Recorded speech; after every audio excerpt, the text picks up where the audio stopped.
งไปแข่งรถมันก็พยายามไปแคะเหรียญมาจ้าเดินอันนี้เรามาคุยกันเลยเก็บที่ชอบเลยแจ้เลยนะคิดมากเลยก็ต้นที่อยากไปห้าไปแข่งรถชิงแชมป์อีสาน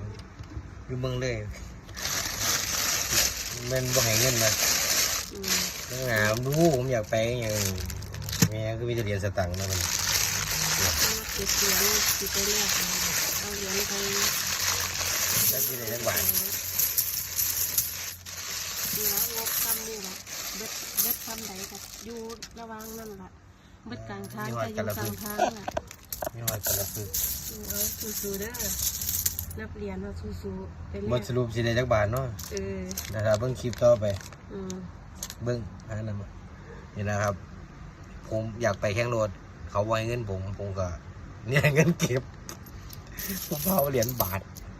สิบอเหรียญบาทมีนี่แหละมันมีสปอนเซอร์เนาะสปอนเซอร์พวกเขานะ